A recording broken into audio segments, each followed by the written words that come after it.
Welcome to Media Types with me, Robert Shepherd. In this episode, I'm joined by Stephen Arnell, the broadcaster, producer, writer and media commentator with over 30 years experience. He's here to give his views on some key topics, and as always, he's not holding back. And Stephen joins me now. How are you? Oh, very well, thanks, Robert. Great. Welcome to the podcast.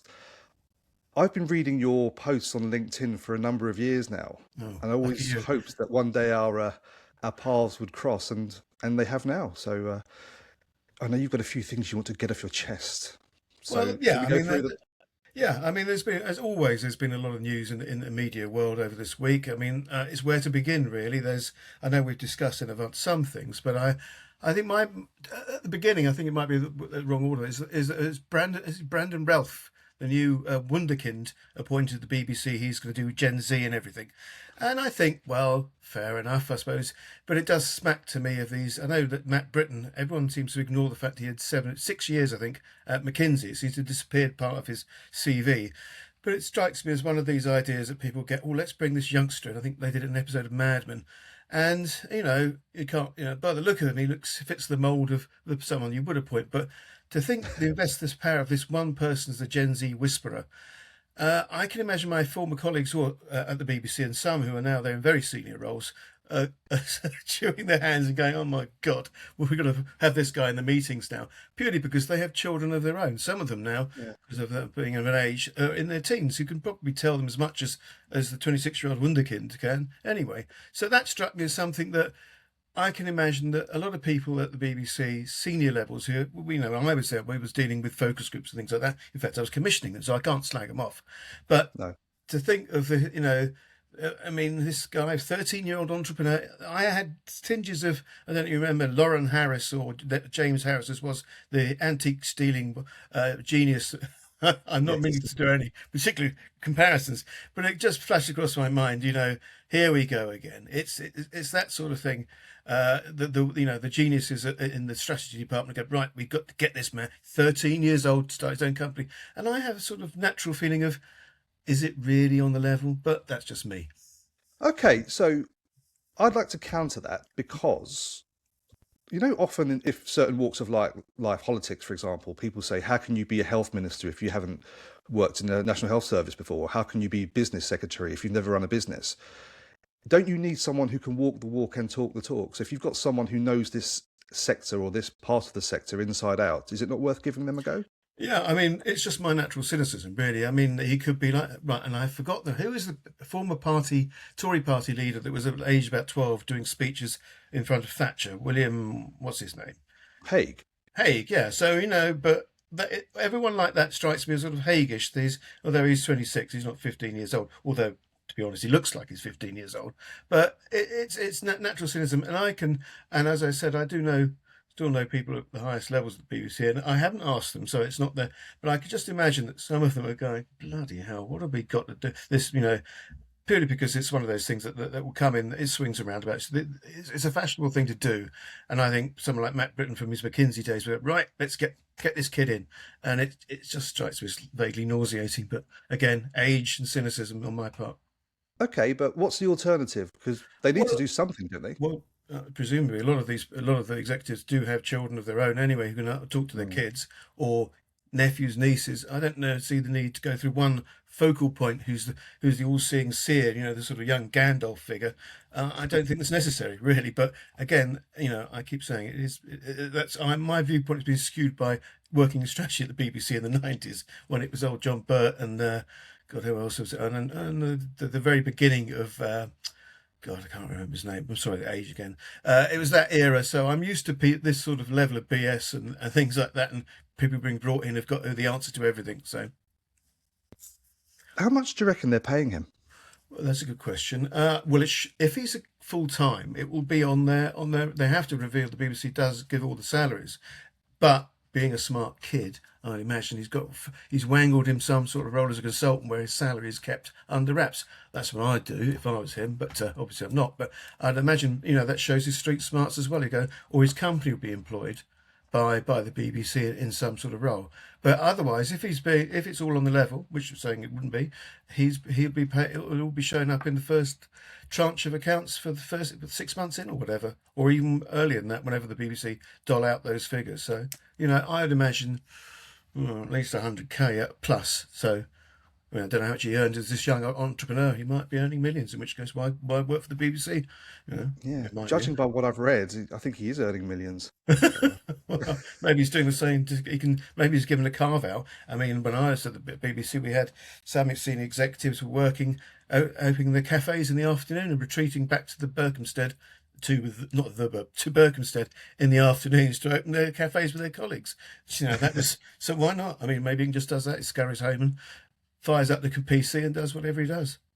Everyone at the BBC used to live in Berkhamsted. Yeah, well, I know. Well, I don't live in Burton. I live near enough. I go for a drink there, which is all I can afford, really. But can't live there. But yeah. Okay. The next one, we've got two others actually, two other sore points that you want to discuss. Let's go for the Boris Johnson one. This is very interesting because I missed this. I didn't. Yeah, I sort of took your. We discussed it earlier. I think I'm more inclined to your viewpoint than was my own. But I think. I was saying with Channel 5... Hang on, should we just lay the ground? Should we just explain what it is first? Yeah, that's right. So Channel 5 hired our former inglorious Prime Minister Boris Johnson to go to Ukraine for a 90-minute documentary called Boris Johnson into Ukraine's Kill Zone. And that's irked you a bit, hasn't it? Yeah, I think, well, it's two members. Boris Johnson, although he was PM and he has a viewpoint, but I think he's blotted his copybook so many times. I mean, when he's on Channel 4 election night trying to flog his book and things like that, and his persona is so sort of Benny Hill without the laughs type thing. To me, and it all betokens a degree of Paramount, or we call it Channel 5, cozying up to not the MAGA right, but the right, because obviously they're owned by the Ellisons now. And I don't know whether you heard the news is the agreement now with the government is that news will be separate, or will be guaranteed independence on 5.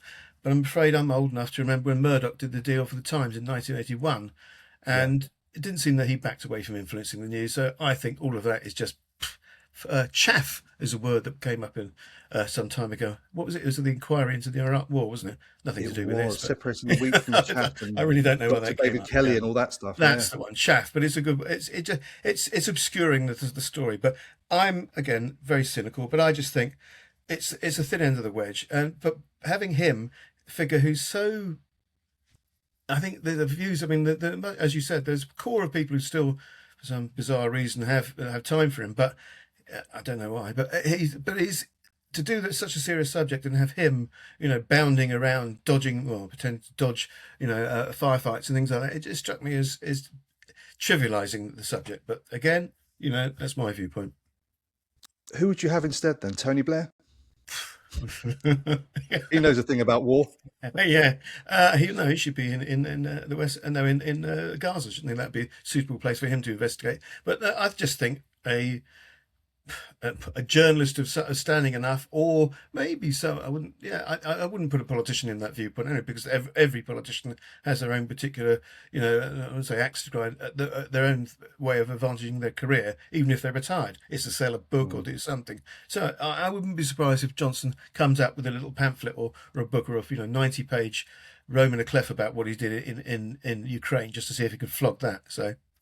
Did you actually watch it, or did you just see the headline and say, I read the reviews. I'm afraid after Sky's This England, which was Kenny Branagh playing him, I just can't bear the man. It's like Trump. I sort of, I have to put up. We all Trump, as someone said.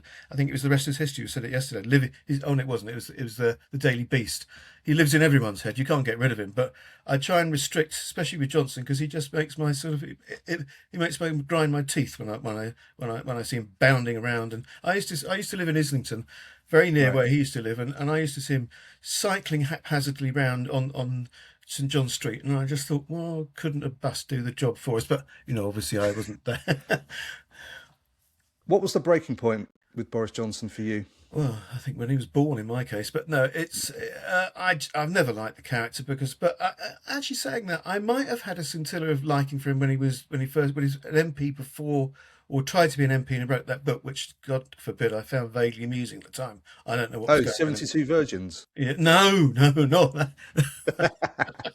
No, the one when he was, I think it's when he was trying to be an MP in Berkshire, he was his travails there, and I thought, God knows, I must have been, I was old enough to know better, but I thought, this is vaguely amusing. But really, since when he became mayor, and it's just looking at him really just sets my teeth on edge. So I'm not a fan either, but I don't think he you was an surprised me. No. I've got lots of reasons actually why, but I don't think he was an awful mayor.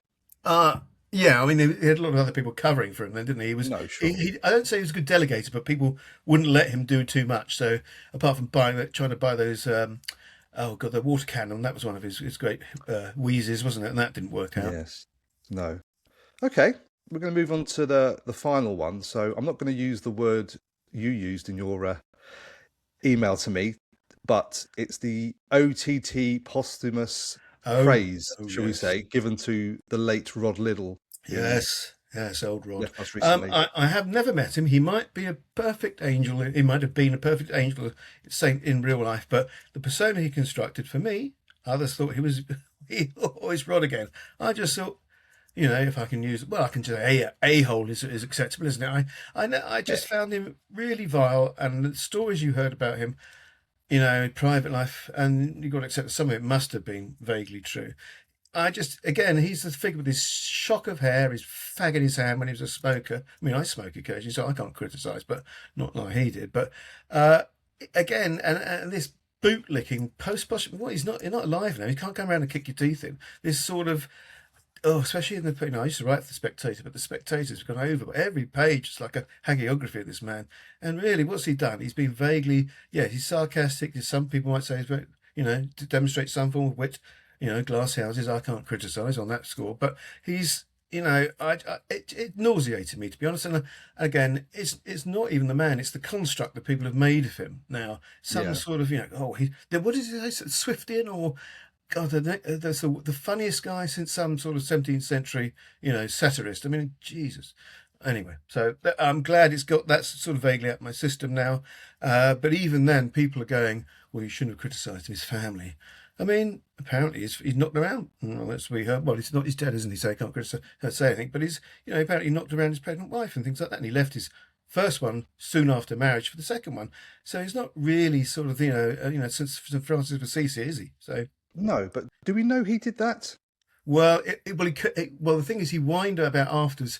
He was cautioned and accepted the caution, and then he made another sort of mini career about, I shouldn't have accepted the caution, but you did, didn't you? So anyway, I think less time.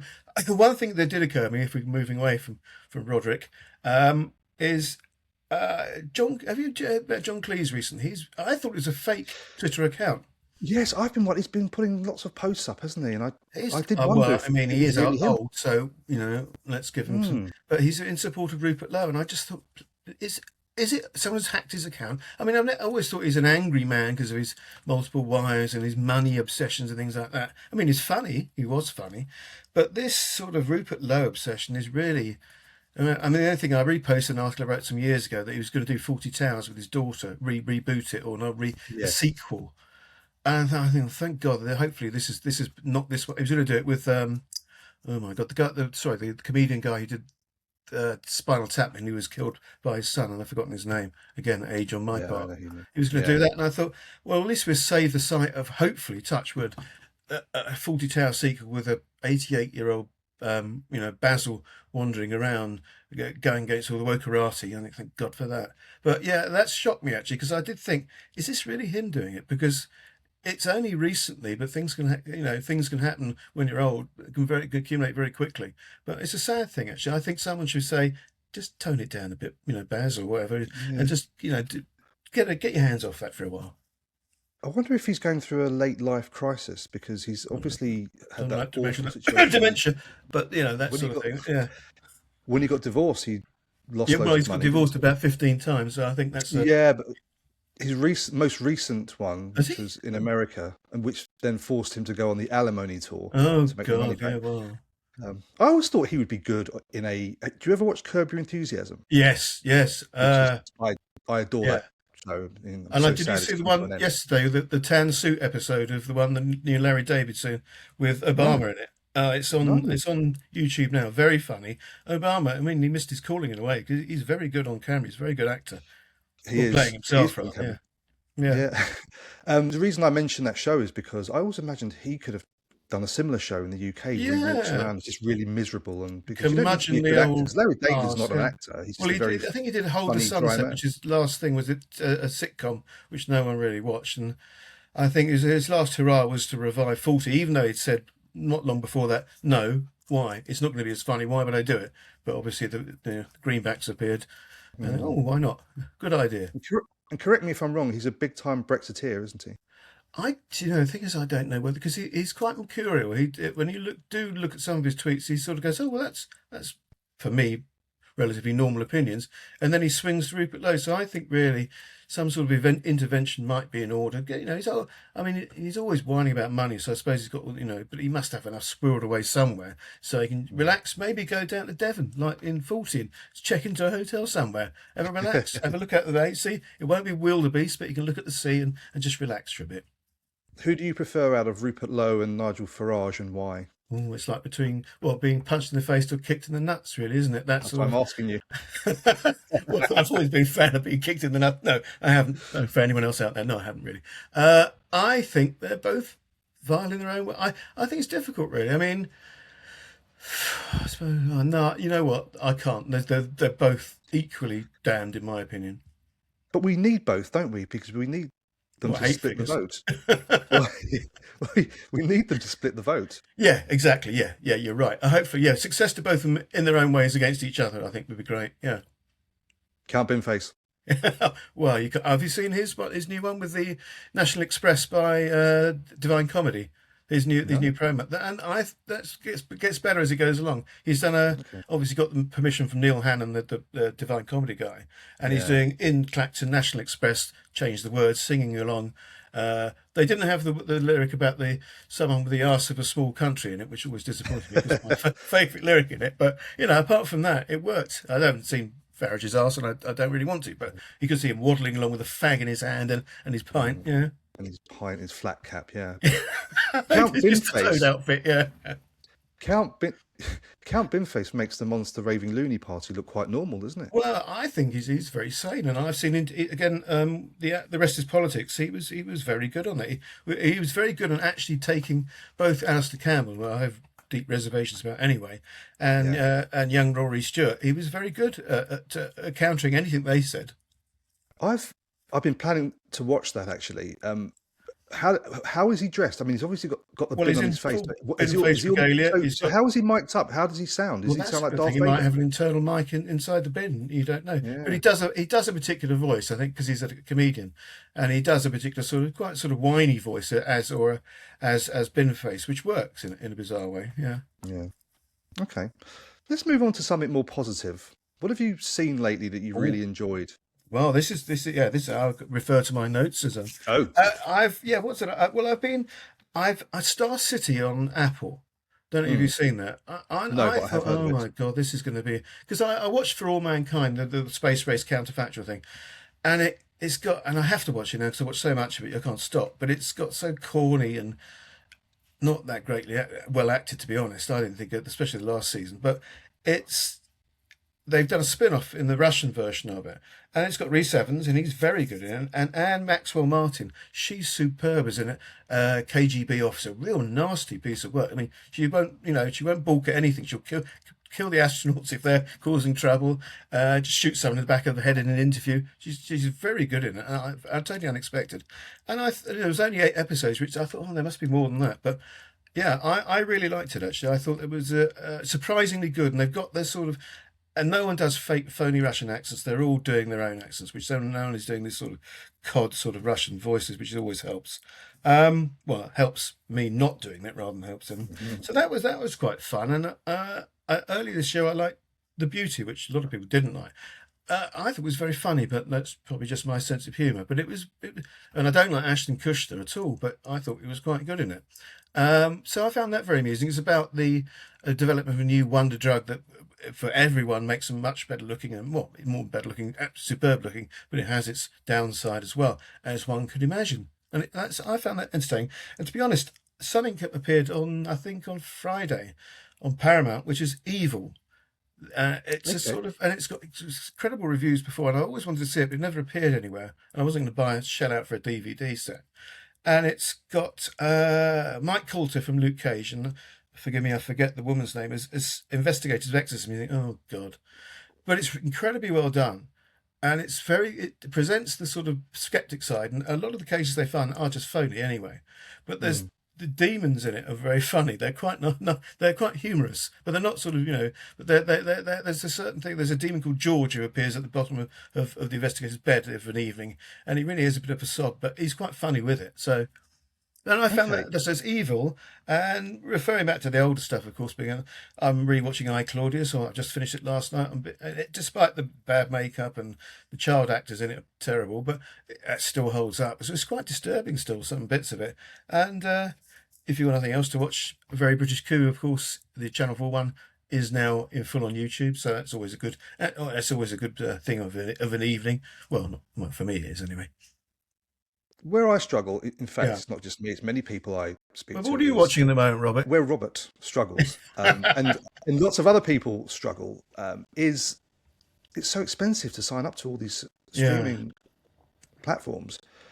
So people say to me, "You've got to watch this." Well, where is it? Well, it's on this. I don't have it, and I don't really want to sign up just for one show. Yeah. But now that you've asked me what I'm watching, Your Friends and Neighbours, which is on Apple TV. Yeah, I like that. Yeah, that's really good. Yeah, John Hamm. John Hamm, brilliant. Showing his age, though. Showing his age, I think. Oh, is that John Hamm nowadays? But growing old gracefully, I think. Yeah. No?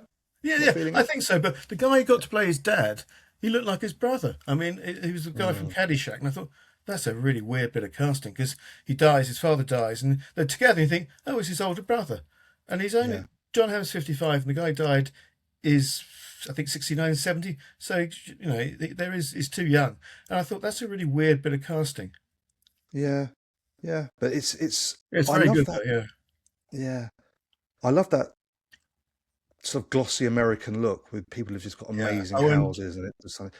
James Marsden was very good as well as the billionaire. Ash. Yeah, he was good. I think that's very good. Yeah. I'm trying to think what else I'm watching at the moment, because have you seen Lioness at all on Paramount? No. And I was watching other shows. That was grim last night. I saw that last night, and it was a lot of torture at the beginning. I thought, this is not something that. I mean, I watched it, but it was unpleasant, really. Okay. What else am I watching? I've gone through a stage where I start watching shows and then I stop and then I forget about them, like Yellowstone. Oh yeah, I made a good start on that. Really enjoyed it, and then I just stopped for some reason. I think I went away and then completely forgot, and then you end up having to go back to the beginning again to remind yourself. Yeah. And And I'd like to know what you're up to now, because you're. Were you director at ITV? Is it 3 and 4?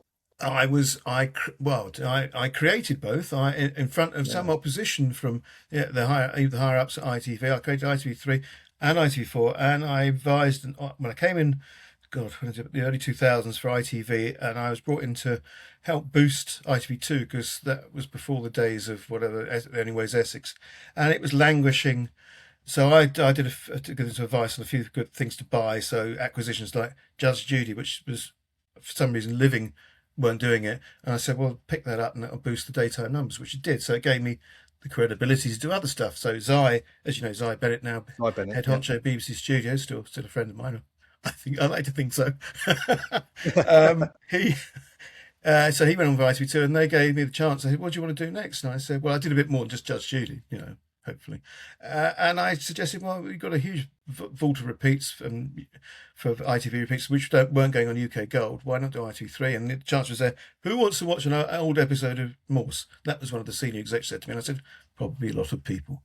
And I was proved right, not to blow my own trumpet, which I never do. And I was given the chance to do that. And so I ran that for a couple of years, scheduled, did everything, commissioned it, really. It was a one-man band, but at that time they were short-staffed, so I did all that. And then I did 4, But 4 launched it. For me, I should have been more forceful because I said, wait till the football season starts, launch it then.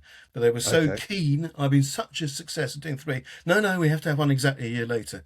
So I said, look, it won't have the same figures because you've only got a couple of UEFA games. You need to have the full one. But then, no, let's do it. And of course, when it launched, and I said, these are the ratings. I did precisely what I said. But of course, I think it was Simon Shapps at the time. No, didn't do that well. I said, well, that's just what I told you. If we'd waited, and you'll see the figures go up. But, that's the game, especially at ITV, and some of these ex-Granada figures. And if going on to that, I remember having an email conversation with Lee Child some time ago, the guy, Reacher guy, that's coming back this Yeah. week, by the way. And that's nice. Yeah, a bit of a weave there, as Chuck would do. And that's coming back. And I remember, I don't know why, there's some reason, I had never read a Reacher book before. And I was in a Greek, in Cape Suinon, and I picked up their little books in the hotel lobby, and I put one up, read it. I thought, this is entertaining. And I thought, oh, hold on, the back saying it was Granada Executive. So I emailed him via his PA or his assistant, and then he said, oh yeah, he didn't remember me, but he wouldn't have done because I'm not that old. But he was there in the 80s, and I said, oh, does he remember? And he replied, oh, the people, because I had mutual loathing of a few characters, which was nice to know. Because in some of his books, he called them by their Granada ITV names. And if they had a physical affliction in real life, he'd obviously Yeah. put that in the book, which always was quite amusing as well. I think, yeah. So I won't say what they were because people will know what they were. But it was, that was fun, in a But way. you've since jettisoned the corporate world now. So Well, after this probably, but no, I carry on. I do some research. I do some research, some consultancy for a Northern Ireland company, a very good Northern Ireland company. I won't okay. call the name because, again, I afflict them. And I've done some stuff. I was going to do, written a thing about Harry Palmer for a company this year associated with the films.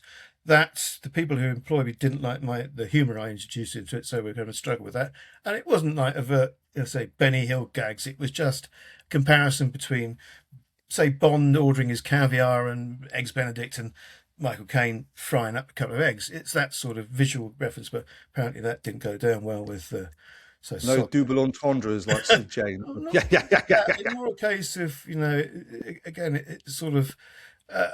Actually, to be honest, I forgot. There was one I thought was worth it, but never mind. So I do things. I've got a book out, hopefully in October, a novel, second novel, and I've got a great guy to do the artwork for it, who does the rest of history, some of the animation for that, and so that'd be nice. Nice Okay, let's go cover back image. because this is the part where I let people Yeah, plug ramble. whatever's coming up in their lives. So tell us about the book. So it's your second novel. Yeah, it's. I mean, I've always been into Roman history. If anyone to LinkedIn, I always go to Rome quite regularly and do things there. It's a second novel. It's sort of a bit of a what if as well. I try and mould, these. Remember Stephen Saylor's books about the Romans? They're very popular. Well, from with me they were.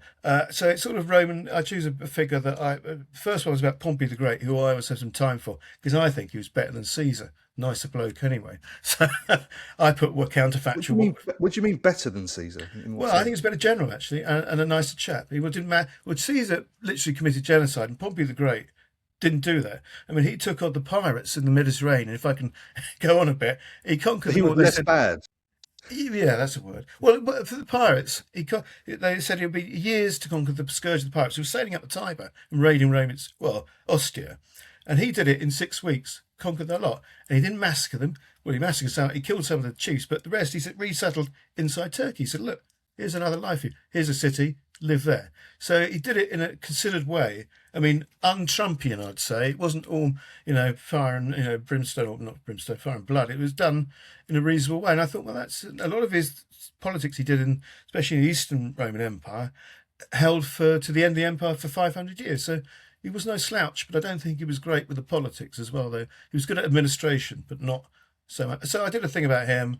And the next one is about Sulla, who was a dictator before Caesar, and he was a very odd character. Lots of quirks there. So I thought I'd indulge my picaresque opinions there a bit more about what he got up to. It's tasteful, Yeah.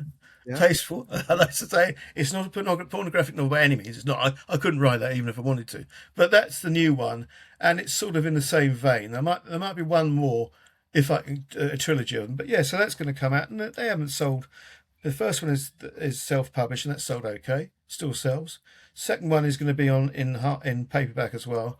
So we'll see. But I said it's I'd probably have to I think it's October it will come out in. Yeah. And that's self-published as well, or do you have a publisher for Yeah, this but I one? think, well, I mean, I might ask, but it's self-publishing. It means any income I generally get it. So you get half 40%, and if you sell a book at 3.99, you sell a couple of thousand copies. It's not, yeah, it's not a big deal, but it's nice, and I do it because I don't think I think the books are readable. I think if I read it myself, I think, oh, that's all right. Yeah. Well, How better than all can right. a book on Roman emperors be good, clean, safe reading? Because I thought Well, they were not all really, pretty, no. pretty But scandalous, weren't they? remember old Kevin Ligo in his Yes. time out, apart from writing about doing the terrible sitcom or comedy police drama Walter for BBC under a pseudonym, he has published his own book of Byzantine emperors, about Byzantine emperors. So, I regularly have a go at him, but, how can I? I'm doing the same thing. So, well, Yeah. rather best, I think, but, it's Just mine is before. fiction. His is just going to Wikipedia. Oh no, he's not doing that. Just taking, he's doing a rundown of the emperors. So which one can do anyway on Wikipedia. So Is yours fiction or faction? Have you it's a based any of melding. it? It's a melding. There's I don't in the first one, the great one about Pompey, and the new one, the fortunate one. You see, there's a theme going there. There's no. Everything is factually based because I did a history. Well, I'm not a historian, but I have studied history at university and things like that. And I don't, but I introduce elements that that could have happened. There's nothing to say it didn't happen. Yeah. Things like that. So which I think give it a twist. It's not going to be like oh god, who did the Tales of the Unexpected? But it's not that sort of twist. But Roald Dahl, wasn't it? yeah, Dowlesque. Dowlesque. It might be to a degree Dahl-esque. actually. I met him once, by the way. Did you? So old. Back when I was at school, he came around to do a speech to Noah Hill, Noah Hill Comprehensive, and he talked about how badgers stuck dirt up their backsides for some reason. He was that sort of chap, anyway. Every year or so, or every couple of years, the BBC trots out this same thing: evil geniuses, Yeah. and they always put him in there. Well, They put John Lennon in there as well. They put people who you wouldn't necessarily expect to be in is it inverted radio commas. or TV? No, it's just a list. Oh, It's right. just a little feature that they put out. Yeah. Well, Did that you know that reminds me. I was going to use a quote. Actually, I always try to trot this one out in reference to the BBC. John Lennon's quote. This is about Christianity, saying, was it Jesus was all right, but the disciples were thick and ordinary, and they ruined it for me. I always think of the BBC a bit like that. It's a great idea, and I worked there twice, but the management are thick and ordinary, and they tend to ruin things. So do you think the BBC is a bit like a club or a cult or a religion then? I think, again, film reference, Amadeus, mediocrities. I mean, I was there, so I can't complain. But there's a lot of people who you go, oh, that's it, is it? It's a nice haven for people. I mean, how many people have been there for 30 odd years? I'm not saying they're all, but there's a lot Yeah, of, you're right. yeah. I mean, there's a lot. It's a retirement home for some, or never even retire, just stay there. Mediocrities, people you think, well, I know why you haven't moved anywhere else. So yeah. It's hard to get a job there though, unless you know someone, because if you look at the application form, it takes about 2 years to fill out. Well, you see, when I joined, that was back in Christ, that was before the continent separated. No, that was about 1990s. And it was for the Guardian. It was just through a Guardian application, and it's for research. I did a little test, and then joined the research department. So it was all poker scoops, surveys, things like that, which is quite interesting. I did that, and then it worked out quite well, quite interesting. Then I went to ITV or an ITV then licensee, I think owned Granada. No, it's Central Anglia and TVS, company who did all the sales for them. I did the same sort of thing, but then I was working with the network centre. And then I went Yeah. back to the BBC because the BBC actually actively recruited me. I didn't ask for a job there. They said, "Oh, come back." So I did that for a while, and I was working the higher echelons of BBC then, which became studios, and Bert split it up into broadcast and production. Ron Neal, I was working for him. Ron That's a sort Neal, of good name, isn't yes, it? Ron Neal. sure. He's almost like a sort of a Viz type Sounds like, character. sounds like a football manager, doesn't it? Yeah, exactly. That's what brings it to mind. And Brian Barwick, I worked with at ITV. He does look like it. He did look like it, where he wore the whole jacket and the sort of yeah, he really went for it on that way. But yeah, so Ron Neal. So I worked there, and then I met some of the higher people there. So I was doing meetings when I was presenting figures to people like the late Aaron Yentob and Mark Thompson, and they're all actually, to be honest, they're all perfectly polite. And let me say, obviously wasn't as gabby as I am now, so I kept it down to the minimum of the figures say this and things like that. But that was, yeah.